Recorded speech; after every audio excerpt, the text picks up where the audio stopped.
Guys, it's Olivia here from Lily's Catastrophe, and I'm here to give you another book review today. And the book that I'm going to be reviewing is The Dark Tides by Mark Piggott.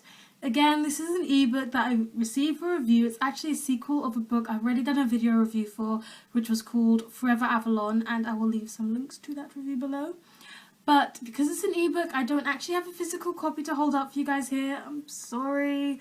So instead, I'm going to be showing you the cover right about now.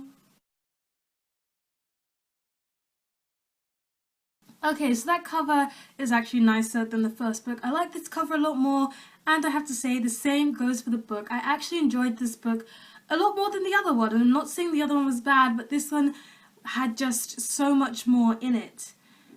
But while there were some things that were done better, there were some things that still needed improving, so it's kind of a mix-up in this review, and I'm just going to tell you about that right now. This is actually the sequel to Forever Avalon. It happens a couple of years later. Well, in the real life world, it's only 1 year later.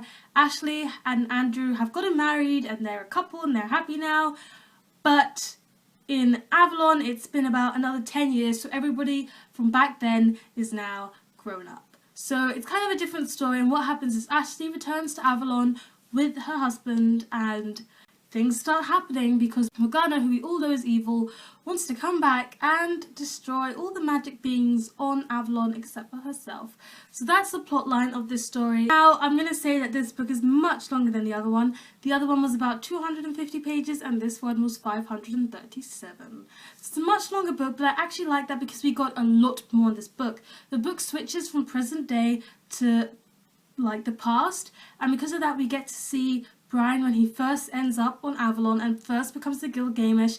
We get to see how he became the Gil-Gamesh, what he had to do to become the Gil-Gamesh, and we get to see some of the reasons behind some of the choices that he made beforehand, and some of the reasons were actually surprising and really interesting to learn about because they were not how I expected them to be. So there were some surprising things when we learn about Bryan's past, and we also get to see how he made friends with the characters that he's friends with in the present day, and you know, because what happens in the past really relates to what's happening in the present, so having that switch between was effective, it was good, and it was interesting, and it added a whole lot more to this story, so I actually really liked that new touch in there. As well as Morgana being a new villain, there was still some of the old villains in there, like Heather, Lady Heather, who was imprisoned after the first book, is back again, and she is evil, and she knows what she's doing in being evil, so she's back. In the first review, I did say that the book had a lot of mandatory day-to-day things happening that didn't really contribute to the plot, which slowed the book down a bit,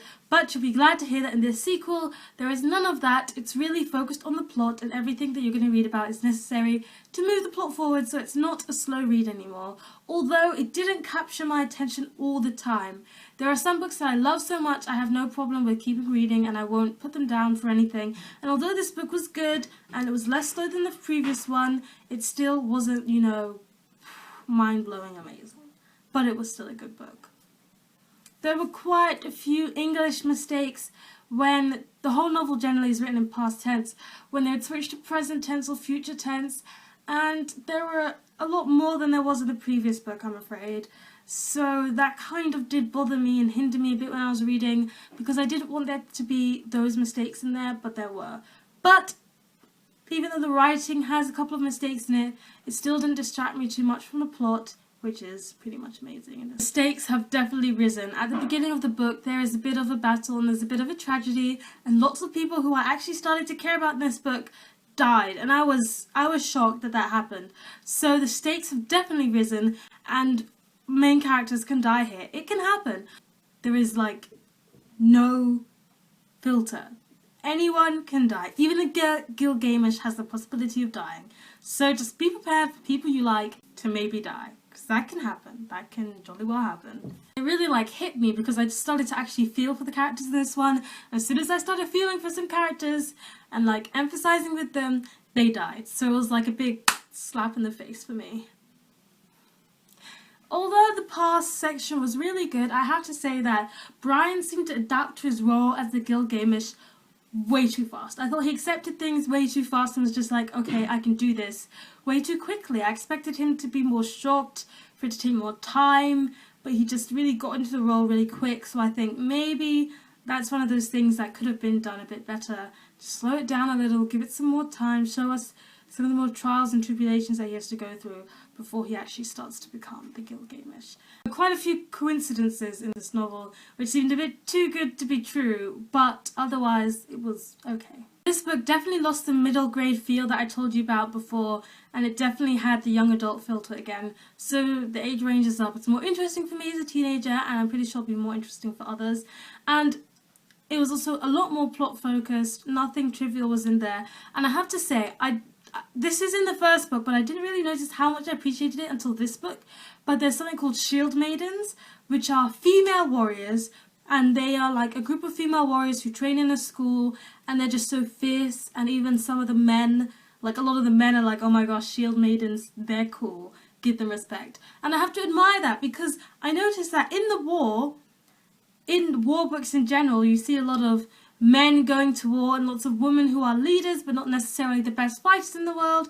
So it was nice to see women being respected as fighters in this book, just to see them actually part of the war with all the men soldiers and all the other mythical creatures. So that was pretty cool, and I actually was really happy about this. There's not really much more I can say. It was a good book in general, it grabbed my attention, but there were still a couple of flaws in it.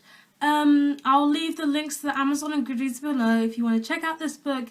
You definitely should, and the author's really nice as well. That's all from me today. That's all I have to say. I'll be back next week with another video, and I want to ask you this question. How do you feel about women fighting in wars in books? Do you think it should happen, shouldn't happen, unrealistic, realistic? Let me know in the comments below, and I'll try and answer when I can. See you next week with another video. Goodbye! So, oh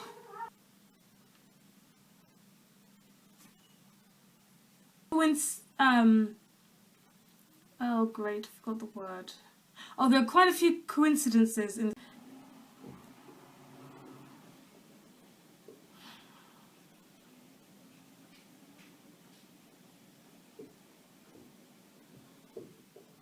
Morgana, who is evil, as we all know from the legends and myths, wants to, well, guess who's back?